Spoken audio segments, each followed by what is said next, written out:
बिस्मिल्लाहिर्रहमानिर्रहीम। अस्सलाम वालेकुम सेकंड ईयर क्लास। आज हमने 17 चैप्टर जो है वो हम स्टार्ट कर रहे हैं।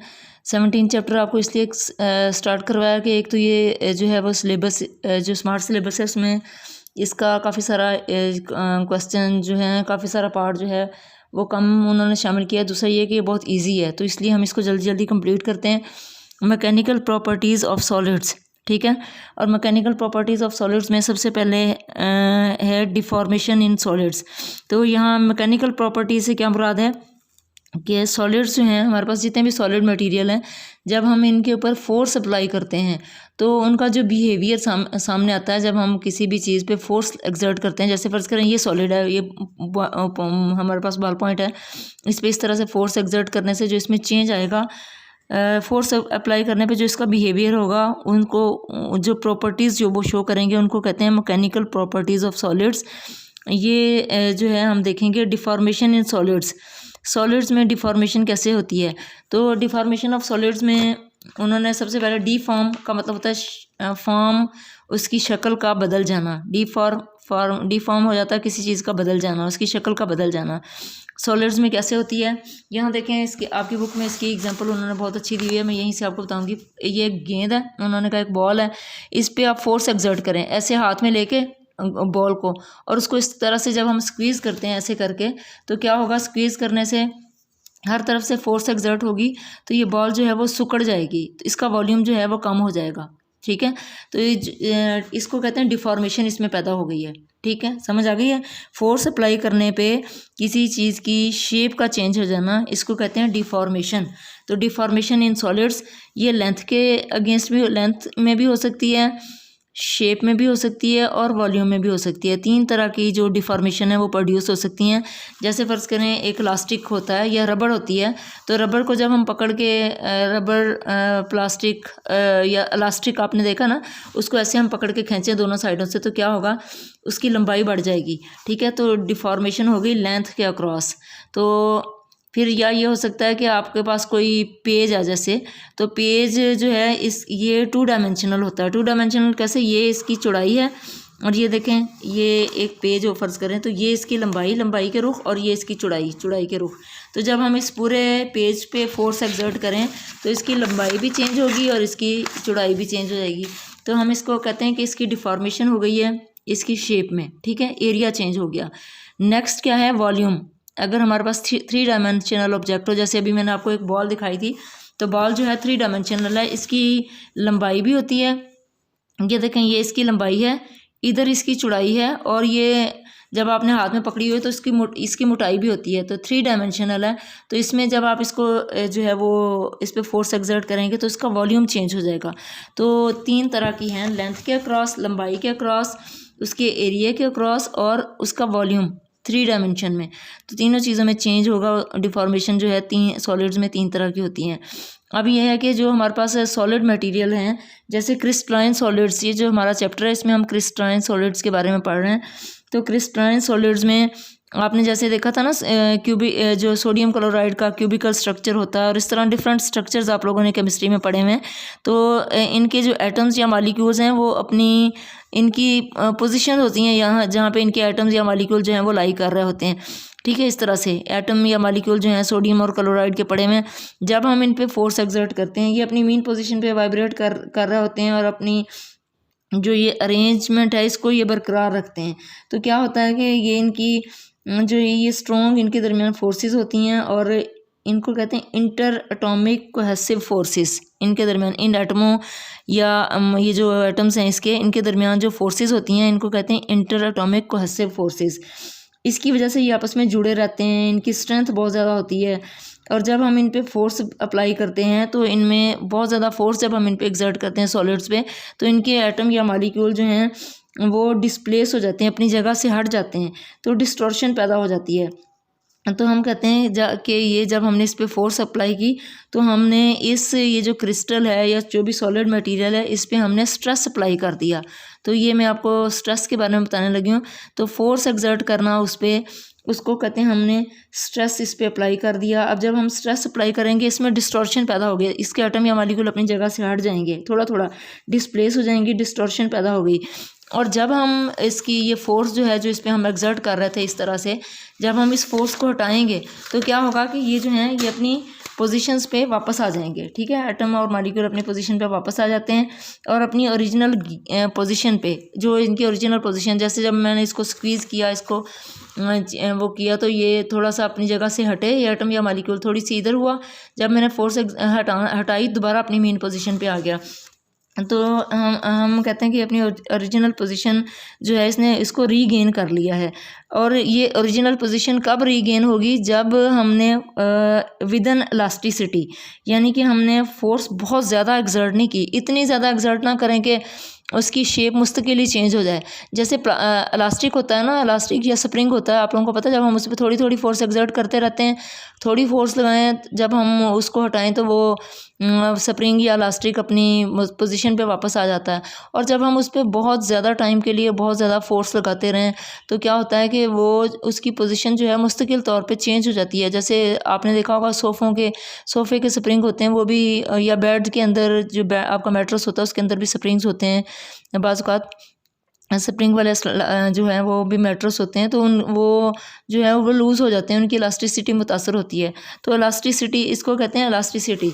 इलास्टिसिटी क्या होती है? The ability of a body to return to its original shape is called elasticity. यानी कि अगर किसी जो है किसी भी बॉडी पे हम इतनी फोर्स लगाएं कि जब हम फोर्स हटाएं तो वो ओरिजिनल शेप में वापस आ जाए, तो हम कहते हैं कि इसमें इलास्टिसिटी है।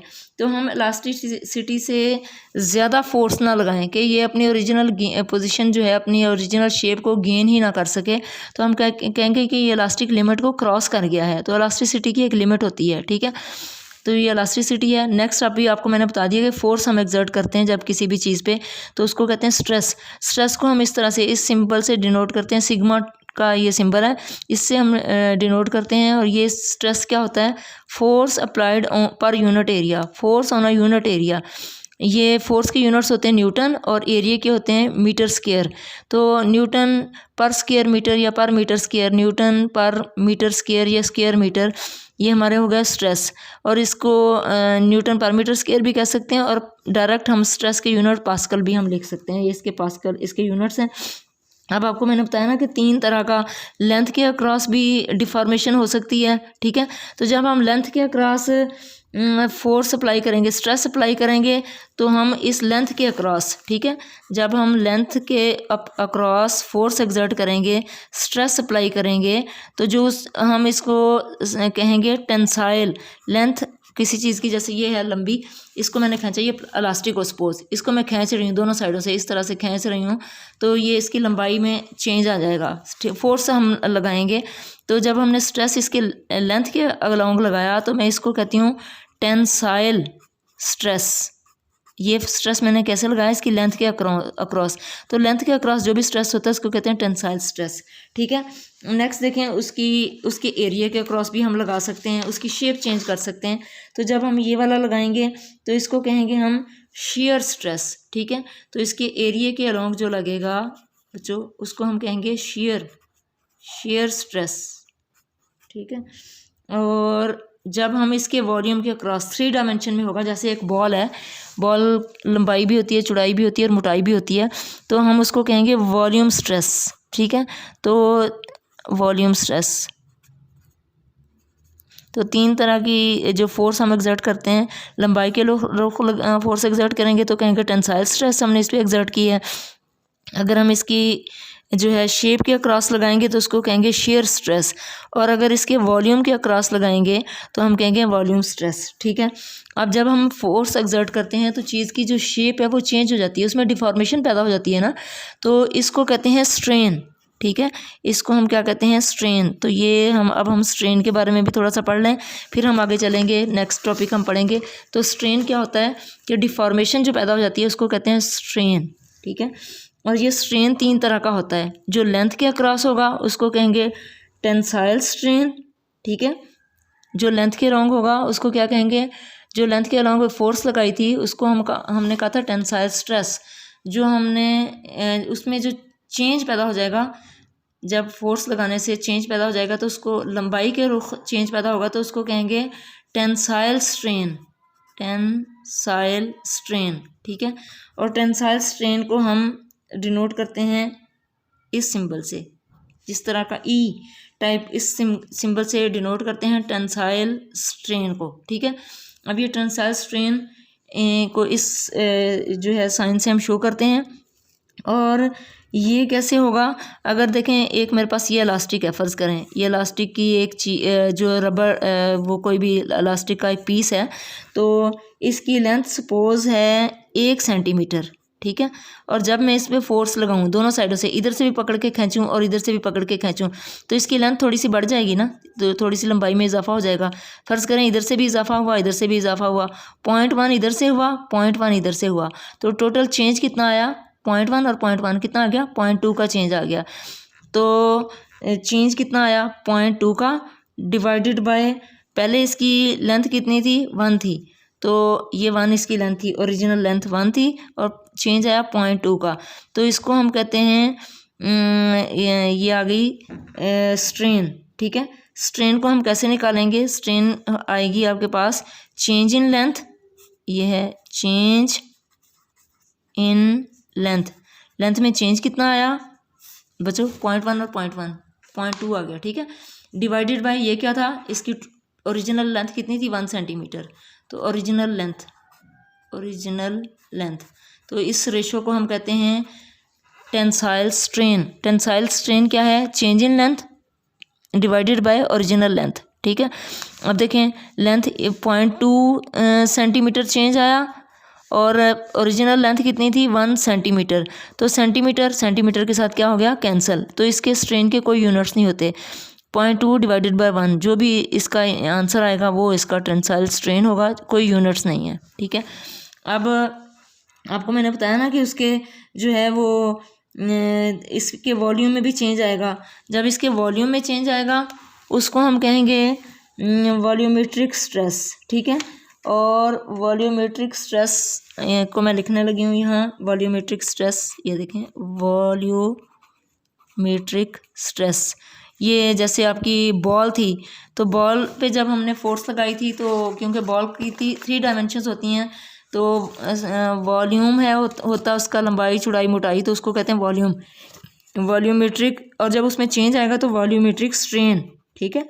तो वॉल्यूमेट्रिक स्ट्रेन कैसे आएगा, उसकी बॉल जो है उसकी लंबाई भी, जब हम उसको स्क्वीज़ करेंगे इस तरह से हाथ में पकड़ के, तो उसकी लंबाई भी चेंज होगी और उसकी चौड़ाई भी चेंज होगी और उसकी मोटाई भी चेंज हो जाएगी, तो हम कहेंगे वॉल्यूमेट्रिक स्ट्रेन आ गया। और कितना चेंज आया, फ़र्ज़ करें लंबाई में भी कमी आई 0.1 और चौड़ाई में भी कमी आई 0.1 और उसकी मोटाई में भी कमी आई 0.1, तो तीनों चीज़ों में कितनी कमी आई 0.3, तो और इसका ओरिजिनल कितना था, सपोज पहले थी 1 सेंटीमीटर लंबाई थी, 1 सेंटीमीटर चौड़ाई थी और 1 सेंटीमीटर ही मोटाई थी, तो ओरिजिनल वॉल्यूम कितना था 1 ठीक है। तो लंबाई चौड़ाई मोटाई, तो वॉल्यूम आ गया 1 सेंटीमीटर क्यूब, लंबाई ज़रब चौड़ाई और मल्टीप्लाई बाय मोटाई, total 1 metre cube centimetre cube, ठीक है। ये 1 वॉल्यूम आपको पता है ना बच्चों, length multiply by weight multiply by breadth, इन तीनों को क्यूबिक सेंटीमीटर, और इसमें चेंज भी आया 0.1 तो 0.3 सेंटीमीटर क्यूब, ये इसमें चेंज आ गया, तो सेंटीमीटर क्यूब से कैंसिल हो गया, तो कोई यूनिट्स नहीं है, इसको हम कहेंगे वॉल्यूमेट्रिक स्ट्रेन क्या होता है, change in volume divided by original volume, तो मैं यहाँ लिखूँगी चेंज इन वॉल्यूम, ठीक है, चेंज कितना आया डिवाइडेड बाय ये क्या है ओरिजिनल वॉल्यूम, ठीक है, इसको हमने कहा वॉल्यूमेट्रिक स्ट्रेन। तो एंड पे हमारे पास है शीयर स्ट्रेन, तो बच्चों शीयर स्ट्रेन क्या है, शीयर स्ट्रेन आपको मैंने बताया था जब इसकी शेप चेंज हो और आप यूँ समझ लें उसका एरिया चेंज हो, तो जब हम इस तरह का चेंज आएगा तो उसको हम कहेंगे शीयर स्ट्रेन।